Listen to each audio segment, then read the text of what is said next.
All right, let me make sure.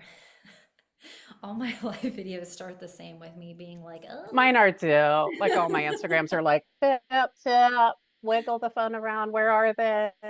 but we are live. We did it. I did it, you guys. I'm Yeah, we're excited. here. She did it.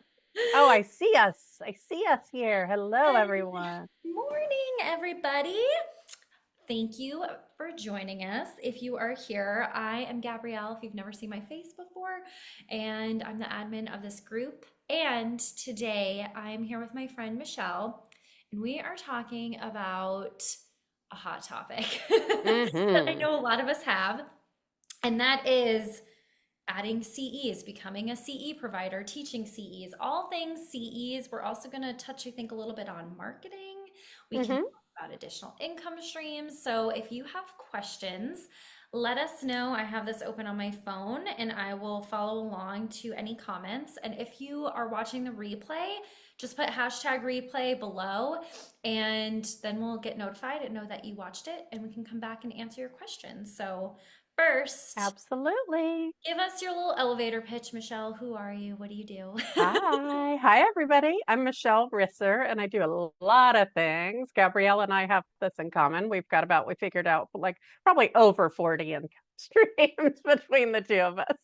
But I am a therapist in private practice, and I have reduced my private practice down to just very, very small, 5 or fewer clients a week. I'm not ready to let it go completely, but it's a very small part of what I do. On the clinical side, I do EMDR consultation and I teach CEUs myself.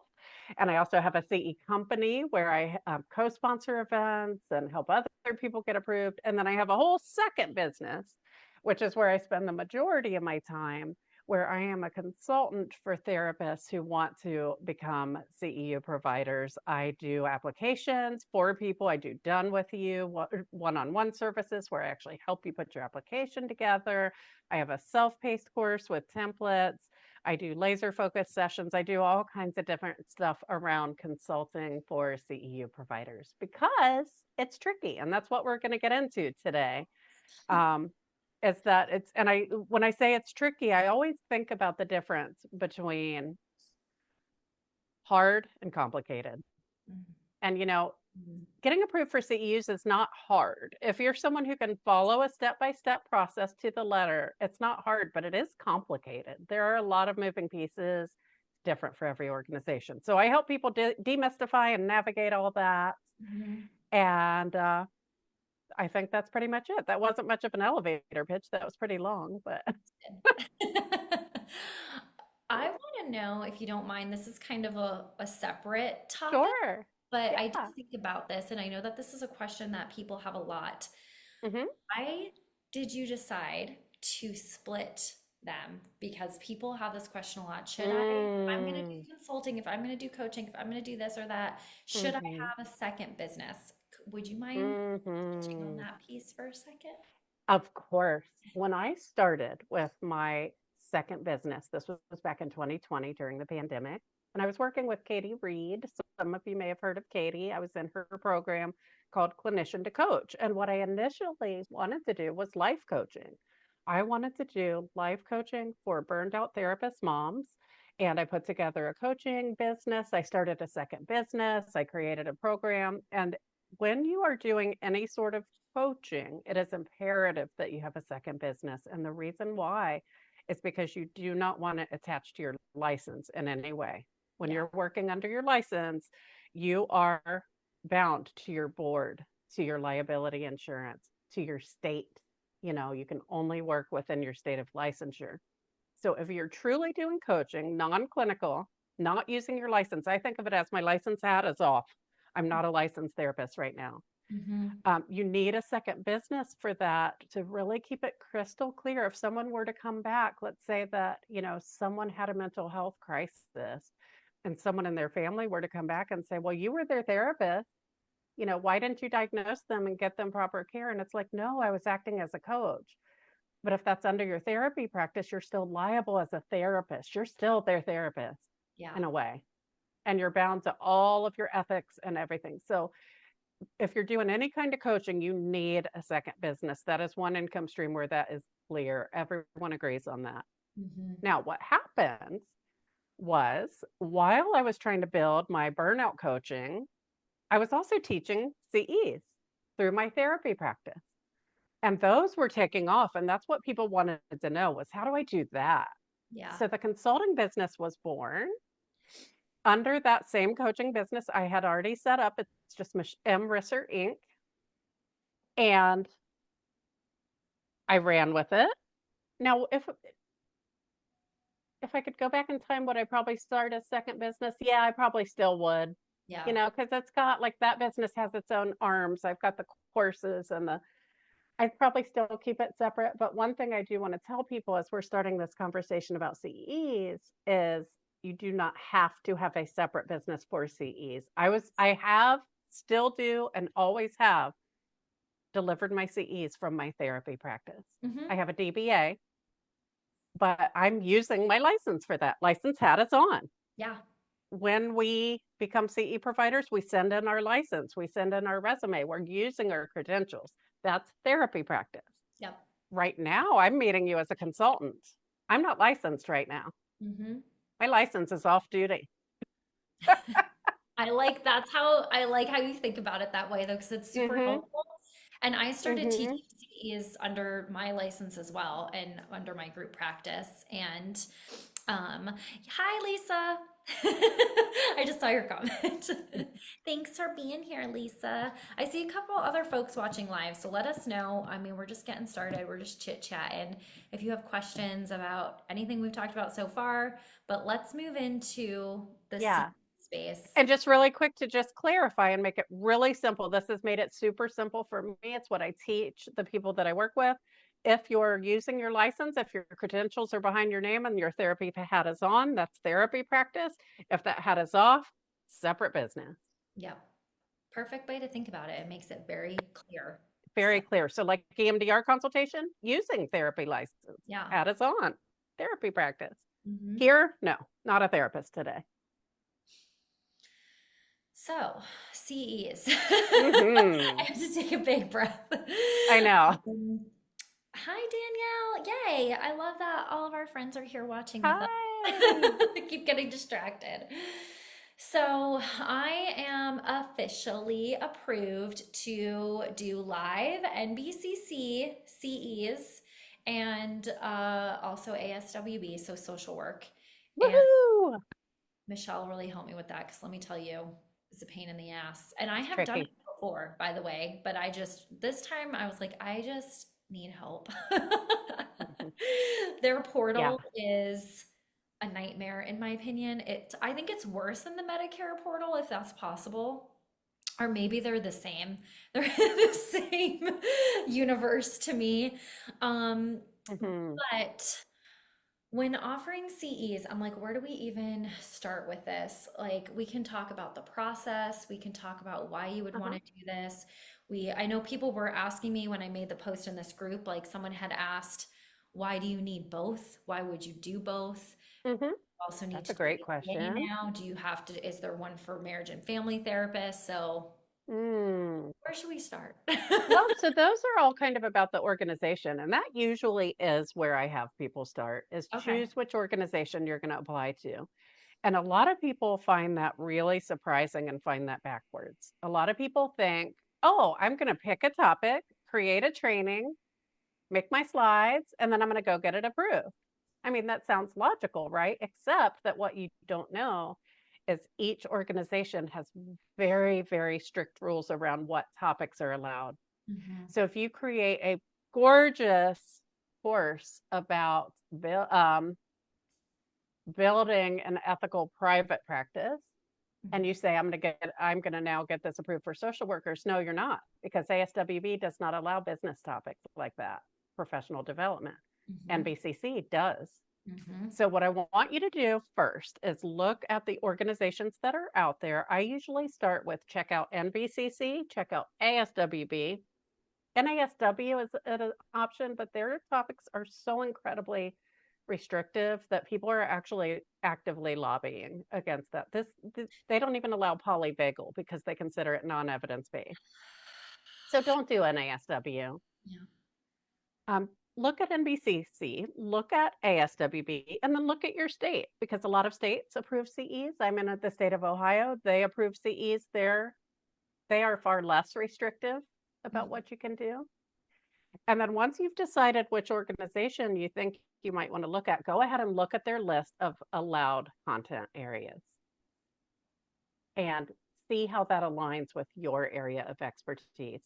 And then get that application because they're going to want your course set up in a certain way. You have to have your objectives worded a certain way. You have to have your, certain things on your slides or not on your slides. Gabby ran into that. They made her get rid of a slide. So look at the requirements first and then build your course to be approved. It's like beginning with the end in mind. Build a CE that's going to get approved. Don't take something you already have that's maybe kind of sort of might work and try to reverse engineer it. I've helped people do this. It is so hard. Mm-hmm. Just do it. I want to say do it right from the beginning. And I know Do it right from the beginning. Do it to their specifications from the beginning. exactly. Mm-hmm. So Exactly. much easier. Way So easier. yeah, that's where I start. Check out the organizations, choose which one you had thrown out there. Like, what about MFTs? Right now, the AAMFT is not specifically approving CEs. They're not doing applications or anything. So you want to, if you're an MFT, start by looking at your board. What does your board accept? Does your board accept NBCC or ASWB? Then go with one of those. That means everybody in your state who's also an MFT is going to be able to do it. Yeah. There's also CAMFT, which has a very wide reach.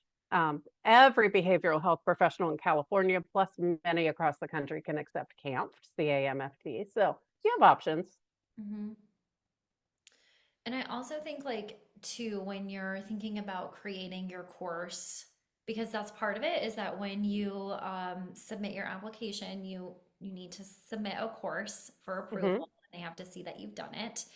Yep. And so I think this is another thing that I see a lot of people get caught up on is they're like, well, I don't know how to teach on this or what I would teach. Mm-hmm. And so this kind of comes more into like the coaching consulting part, but like Mm-hmm. you're an expert. You have a license. You sit in a room with people every Mm-hmm. single day. What are you teaching your clients? What are you talking about? What Mm-hmm. are, I don't know, other therapists asking you about? Like, really try to expand how you're thinking about this a little bit because I'm even thinking, I'm doing a free training this week with my speaking coach, and we talked about CEs also, and I feel like people just get so narrow about it. It's like think bigger because there is so much Mm-hmm. more that you can do and you can teach on and that you can get paid to teach on. Absolutely. So, couple thoughts on this. Number one, we both know this is not this is the thing that so many people worry about. Am I an expert? Do I know what I'm talking about?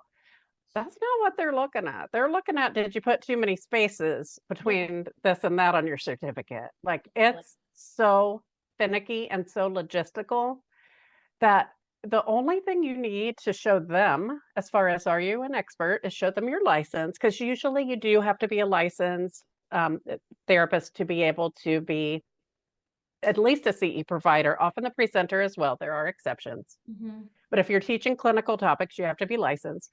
So show your license, but then also they need to look at your resume and they need to see that topic represented. They do not care if you're a seasoned presenter.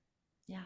They care, are you an expert in that topic? So you better have something. If you're teaching polyvagal, you better have something about a training you went to, or Mm-hmm. you do it in your clinical practice, or you wrote a dissertation on it, or whatever. Like, that word polyvagal better be on your resume, like front and center, so they see it right away. That's what they care about, is your topic. They Yes. don't give a crap if you presented at 20 conferences or none. They don't. And I did a training for person-centered tech. I think this was last year or the year before, maybe. And it was on working with older adults. And they came back and they asked person-centered tech to come to me. And I had to write a letter and explain why I'm an expert on this Hmm. topic. And if you Hmm. know me even a little bit, you probably are like, yeah, Gabs is like the queen of Medicare. Of course, she knows how to work with older adults. Hmm. But I had to write a whole thing. I had to explain why I'm an expert in this. I had to talk about the work that I did with my clients, the trainings that I've done, all of these things. So that's what they care about. And also, to Michelle's point, they're very finicky. If you're, I mean, this has literally happened. If your slide says a therapist guide to, I don't know, working with couples, and somewhere in the description you put the therapist guide working with couples, they are Oh, going to reject that. They're going to send it back. because it doesn't match. Your title has to be exact everywhere you put it on your website, on your certificate, on, yeah, that happens all the time. Well, Or if it's the therapist guide to couples therapy yeah, versus the therapist guide to couples, yes. you're getting rejected. Yeah, has to match everywhere. And that's happened to me because I've recycled things that I've used.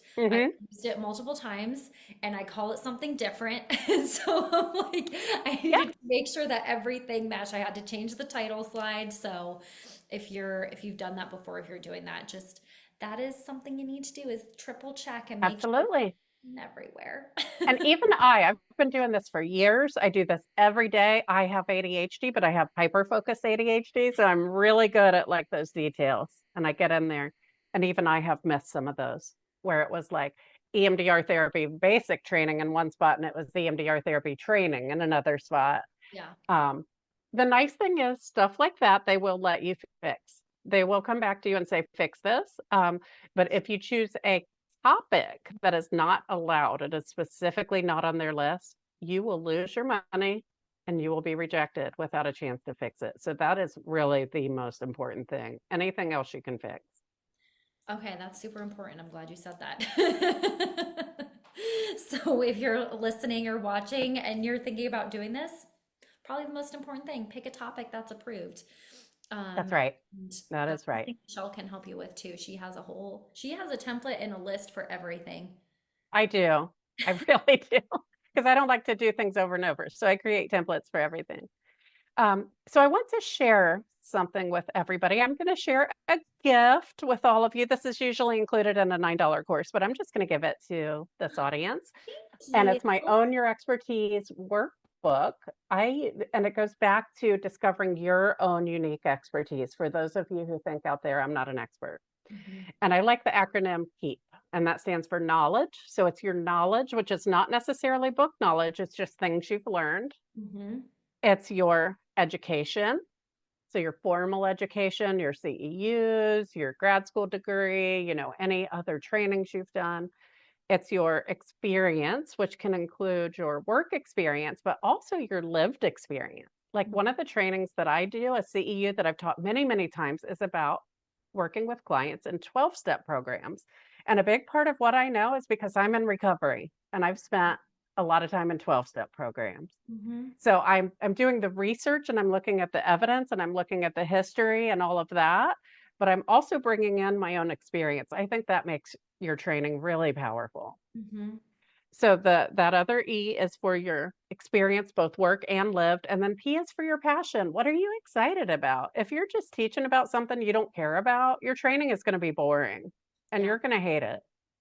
yeah, that's so true. And So I'm dropping this workbook in the comments here, and what you'll need to do is just make a copy of it because it is clickable, fillable, Google Doc, and work through that to find your own unique area of expertise. And I'd love if anybody does this, just drop it in here. We'd love to hear from you what your unique area of expertise is, because I we believe every single person has one. we do. And again, I love that you have that because I think that's where so many people get stuck. Hmm. That's Is- the coaching part. Yeah, That's that's where we're getting more into mindset. We're getting more yes. into imposter syndrome. The where do you put the box on your certificate? That's the consulting part, but I also love the coaching part, which is let's reach in, let's do the deep work, let's Oh, help you really discover this and own this.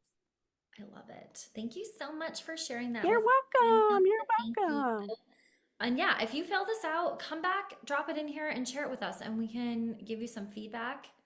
And I would love to see it too, because again, like it's true. If you're teaching on something that you don't care about, it is so obvious. And there are trainings Oh, that I have done where I really struggled with that. And I was like, I'm just gonna do it. And then I'm like sitting there and I'm like just reading off the slides and I'm like, is this over yet? Is this over yet? Is this over yet? oh, and we've all been in trainings where they just read off the slides. Oh gosh. Not Yeah, good. that's awful. And people love lived experience in trainings. Hmm. People love to hear about cases or examples. Like that really just ties it all together and makes it way more interesting and engaging. Totally. Here's a tip. Actually, we were just talking before we went live about AI and how we're both kind of a little bit over how, everywhere AI is. And, we need to bring back that personal human connection and use our own words. Yeah. However, there's one place in CEs that I love AI. I love ChatGPT for creating case studies.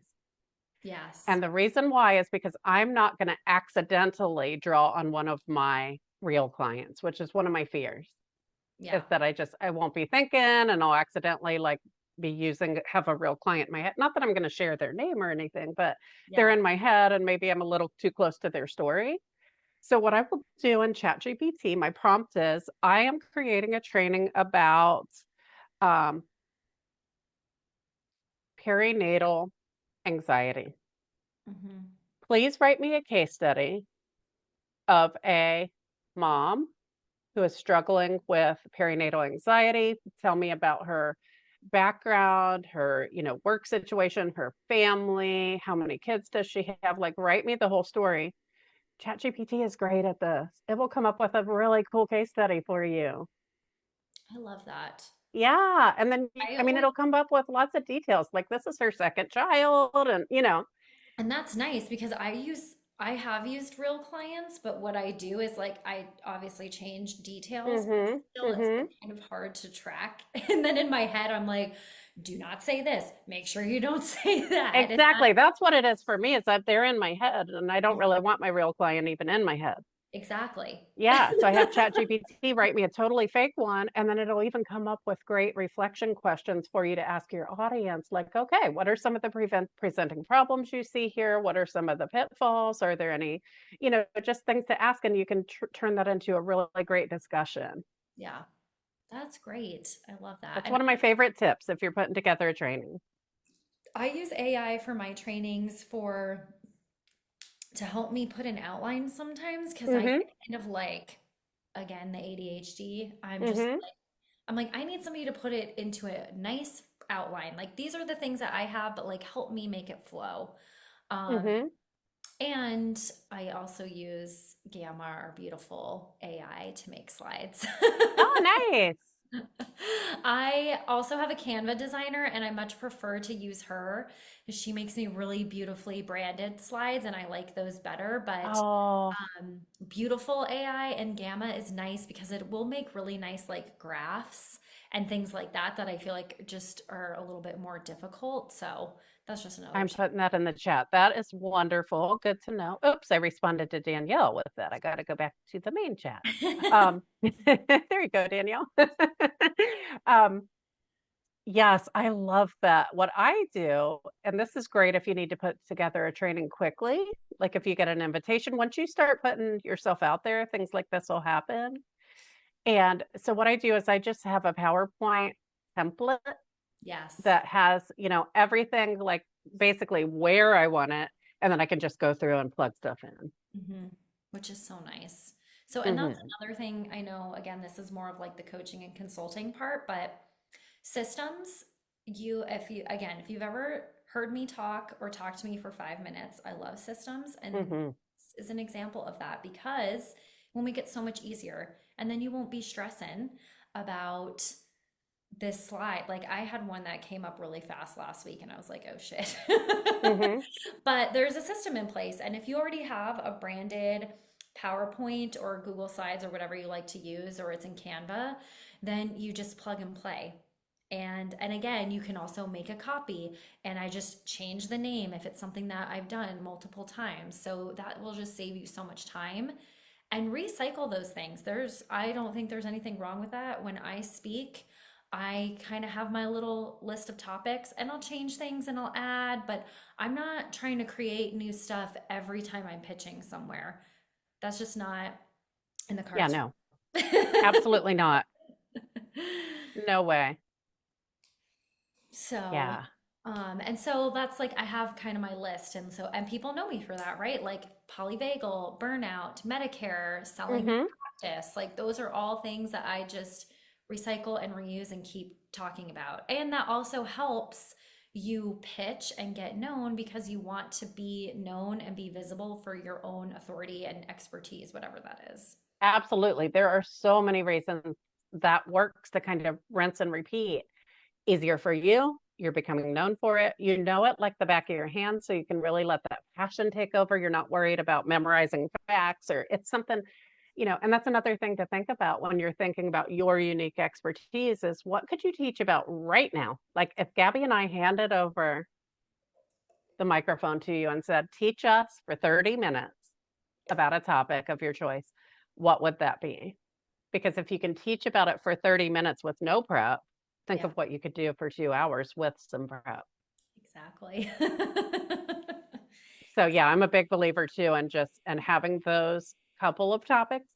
Yeah. And then I love to also dig in really, really deeply rather than one thing that people do, one of the mistakes I see is people feel like they have to cram everything in. So say someone's doing a 1 hour lunch and learn on polyvagal and they want to teach us every single thing there is to possibly know about polyvagal.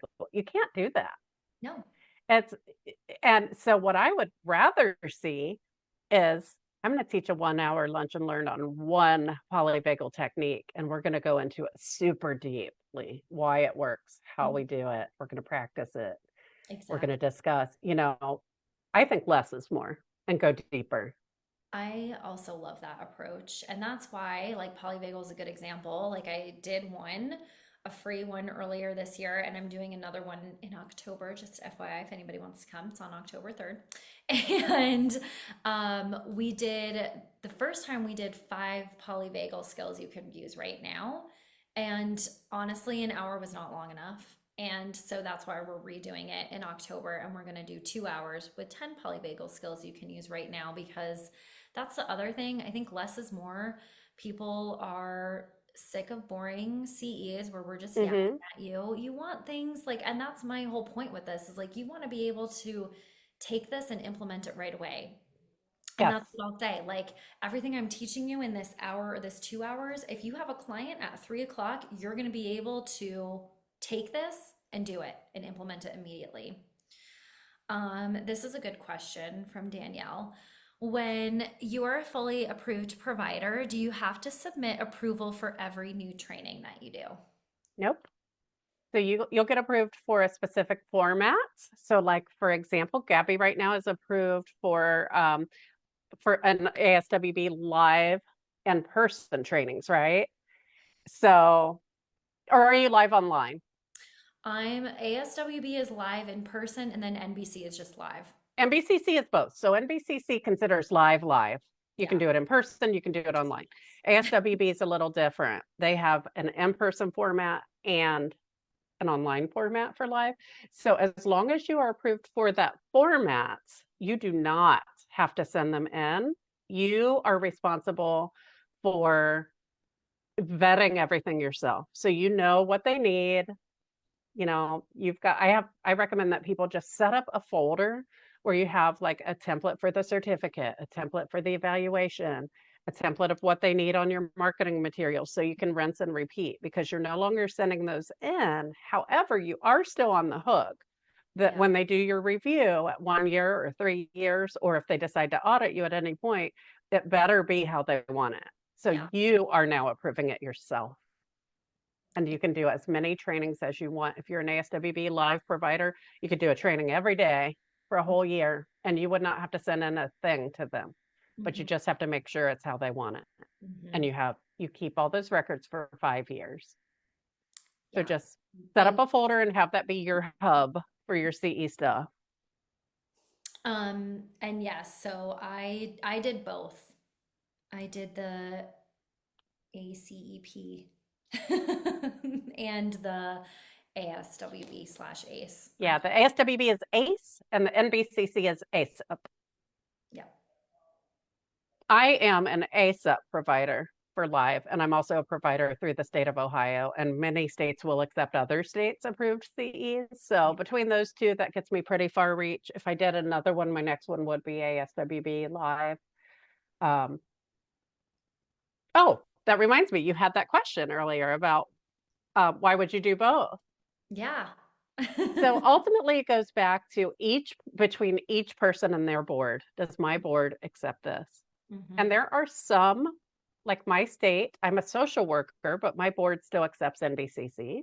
But Hmm. there are some states that may say, like for social workers, we only accept ASWB. So it's just going to give you a broader reach. If you're going national Yeah. and you want to be able to market this to a lot of people, I do suggest that I think the best combo is you have ASAP, ACE, ASWB, and at least one of the states. If you have those three, you're going to be in decent shape. You're going to hit most people. I don't want to say all, Yeah. but Because New the York, vast majority. New Yeah, York. New York is, Oh, is an oddball. They don't like to accept everything except their own. yep.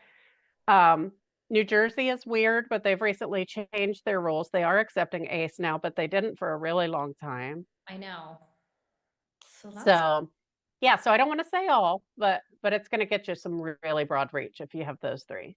and that's why I did it that way because as a social worker, I knew that a lot of other states, those social work boards won't accept NBCC. Mine does. Mm-hmm. Well, I'm in Florida and Colorado. I'm licensed in both states. Colorado Mm-hmm. is like, you can read a book in Colorado and count it. So Mm-hmm. they're Mm-hmm. very lax. Florida, we do have some specifications, but I can use NBCC or ASWB, Mm-hmm. which is nice. But yeah, a lot of states don't accept that. And I just knew from doing trainings and running retreats that I wanted to be able to reach a broader audience, especially on retreats. Um, yeah, that was specific. And people had asked me that a lot too. Like, are you going to offer social work credits? So that's why I decided to do both of them. Mm-hmm. Absolutely. One of the big things that you'll want to keep in mind, if anybody out there is thinking about doing both, like Gabby and I have talked about this, and I gave her some templates. What you will need to do, let's say you're ASWB and ACE, or I'm sorry, you're ASWB, ACE, and ASAP. You've got both. You have to make sure that they meet the criteria for both. Hmm. So that gives you a very narrow list of verbs you can use in your objectives. That's one of the things they're I so have the picky list about. from you that I just used for, You see, you can identify, discuss, you know, distinguish. You can do certain things. You yeah, cannot learn, know, or understand ever, no, ever. 'cause you can't measure that. And apparently you can't conceptualize either because I You tried to do cannot conceptualize. You got busted for that one. it. No, I was I doing. always make it really clear. I'm like, define, list, identify. Mhm. I think list is an ace, but not a ASAP. So list is Oh, tricky. Yeah. that's But good. ASAP's not as picky either. Like they'll let those things fly more than Ace will. Ace is like it better be on their list because they will kick that back. Conceptualize? No. What do you think you're doing? I You're a know. criminal. It's such a nice word. I know, I know. I say that jokingly because Yeah, it does feel sometimes like they're just trying to catch you in some kind of nefarious activity. honestly, felt And like going through due diligence when I sold my business. They look at everything. They came back to me the first, well, Ace did. And ASAP has a little bit, but really it was Ace who was like, you have to do a pre-qualification first, and before they would even approve it, mm-hmm, we were like, you need to attest that these courses that you're already selling about selling your business and building a practice, you're not going to try and get CEs for those. And they were like very clear about that. And they're like, you need to attest mm-hmm. that you're not going to do that. And I'm like, I'm not trying to get CEs for those. I Those are know. things that I sell. I know. Yeah, like with mine, when I did my ACE pre-qualification, they came back with, all right, you said that the name of your business was Strong Blossom Inc., but then when we went to your website, we saw it was linked to Michelle Risser Counseling. Like, what is this? And why do you have these two businesses? And I just went back and I said, oh, well, Strong Blossom is a DBA of the other business. That's my kind of CE arm of the business. And they're like, well, you need to make that explicit. That needs to be front and center on your website. So now when you go to that tab on my website, it says Strong Blossom Inc. is a DBA of Michelle Risser Counseling Inc. or Michelle Risser LISW Inc. and Mhm. provides continuing education. Yeah. Like they are so convinced that you're going to try to sneak into businesses for the price of one or do something shady. They, Um, I even had on my website, which I didn't even remember that this existed, but somewhere on my website it says that I do 45-minute lunch and learns. And they came back, Michelle they knows this. found that Yeah. buried in the archive somewhere. Yep. And we had to say, like, I'm not gonna try and do that. I understand it needs to be 60 minutes of continuous learning. And you have to type that out Yep. Yep. because they don't want you trying to sneak in a 45-minute and give it ACE credit because that is not going to fly. No, it's Not going to fly. And the fact that you do some stuff with yoga, like that's concerning. They need you not. to write it out. I understand that yoga is not, blah, blah, blah. Um, so that's the stuff that's going to get you. But again, all that's fixable. Like, Yeah. don't let us scare you. We're kind of, it can get kind of over the top sometimes. We're just But that's all fixable. They just send it to you and they say, we dug through your last 20 years of archives. And one time you gave a 45-minute and you better not try to sneak that past us. And you just write, I attest that I'm not going to ever try to, yeah, offer CEs for that. And then they're fine. They leave you alone. But it feels a little icky when you get those because it's like they're trying to catch you in something. it does. So Yeah, I don't like that feeling. I don't either. And I like it literally did feel like due diligence when I sold my business because they do the same thing. They Yeah, go it feels through like you're in trouble. yeah. They're like, why did you do it this way? Why is this? And I understand that they're just doing their job, but still Hmm. it feels very personal, but it's not. It does. Like one of the things with Gabby, I think it was for ACE, maybe it was NBCC, because you got your reviews back around the same time. Yeah. And one of them was, okay, you're telling us that you sent out these materials via email. We need to see proof of an actual email that you sent them Yeah. out. Yeah. That Like, was NBCC wow. that said that. And I was like, I don't have the email. I don't have the email. You don't have that VA anymore. That was an old VA. So that was enough just to say, I'm attesting that I no longer have access to this email, but that I sent out this form. Um, And I told them, I was like, I didn't know I was going to need that. Is there something else? And they're mhm. like, yeah, that's fine. So, Yeah, you just have to explain everything to them. yes. Now, one of the things with social work that I do understand why they do, and they will explain to you that they want to have really rigorous standards. They don't want to put their stamp on some crappy CE with someone who doesn't know what they're talking about, and I appreciate that. One of the things, what I started to say when I was talking about the verbs, you have a small list of verbs you can use if you're doing both, ACE and ASAP. But also, if you think at any point you may possibly want to offer CEs for social work, this is good practice anyway. Include a social justice component, a cultural competency component. Mhm. It could be as simple as here is how access to care Mhm. affects a marginalized population. It could be as simple as here's how this topic that we're talking about affects a marginalized population and what we can do. But you have to have that component in every training. Yeah. Good idea anyway. Just put it in there. Yeah. That's a hot tip. Social justice, cultural competency, marginalized populations. Um, I think that covers it. Yeah, one of those three. That's easy to add and probably already a part of what you're talking about. Yeah, and it makes your training better to Yeah. cover that anyway. It's just best practice. But with ACE, it has to be explicit. You actually have to write, not only what we talked about earlier, how does your experience qualify you to teach this topic? You have to explicitly write that out, Mhm. but you also have to write out, here's how I'm addressing social justice and cultural competency in this training. I had to do that for, I did one for continued.com and on polyvagal, but also using sound healing in the therapy room. And I had to add that plus like ethics. I talked about ethics Hmm. a lot in that training Yeah. too. So, I've gotten to peek behind the curtain at quite a few of Gabby's trainings because she did some trainings for one of my VIP clients that I do ongoing CE work with. That's one of the things that I offer. And she had brought Gabby in as a presenter. So we had to go through everything with a fine tooth comb. And um, yeah, with the sound therapy and stuff like that, that's on the verge. They call some of that like a questionable content area, which means you better have some good recent research on it. Mhm. Unfortunately, there's a lot on sound therapy, so we sailed that right through. I was so happy about that. Me too. It was nice that they included Yeah. it. And it was also nice, like, I mean, I knew that, but I hadn't like dug deep. And so it was like nice to see that there was even more recent research about it, even Hmm. especially during COVID. So, Yeah. um, So you have to prove that it's evidence-based and you have to prove that you are qualified to teach about it. And as long as you think you're probably going to be okay. yeah. Um, yeah. Well, we have given so much Oh information. my gosh. I love just You. like pulling back the curtain and just giving the information because this is what we want you to know. So tell us what you do. I know you did a little bit in the beginning, but tell us more Hmm. about how people can work with you. We'll make sure to drop all the links below if you're watching the Awesome. replay. Um, put hashtag replay and put any questions that you have. That reminded me. Absolutely. We'll Um, keep an eye on it.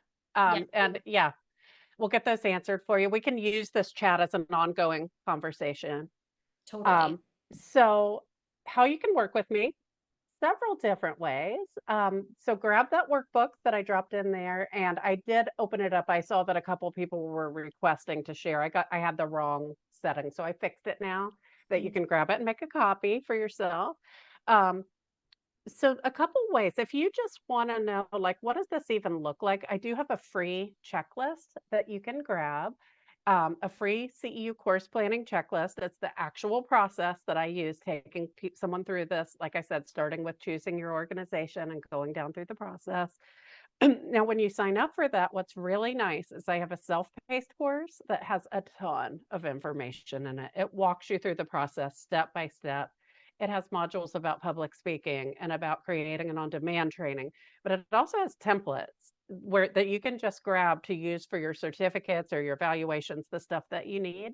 So when you sign up for the checklist, you get that course, you get a pop-up that lets you buy it for $79. It's usually $197. So I think that's a good place to start. Let's start with that checklist. you. I'll Okay. drop the link in the chat. Grab your checklist. If you want the course, grab it for 79 bucks and then you'll be in my world. You'll know how to get a hold of me. And if you ever want one-on-one consultation, I do offer that either in just a 1 hour laser focus session if you want to dig in, or if you want someone to be kind of an ongoing, if you really want to grow a larger company, Mhm. and you want someone to just be your ongoing CE person, I offer that as well. Yeah, Amazing. everything from a little free checklist to like I can be your full-on CE director and you can put me on retainer. So I offer everything Love in that. between there. I love that so much. And I love what you've created. And I also Thank love that you took you. the time to be here with us today and to share all of this. So, again, Oh, if you're, this is fun. This it is was, fun. I could do this all day. I Thank could you for too. having me.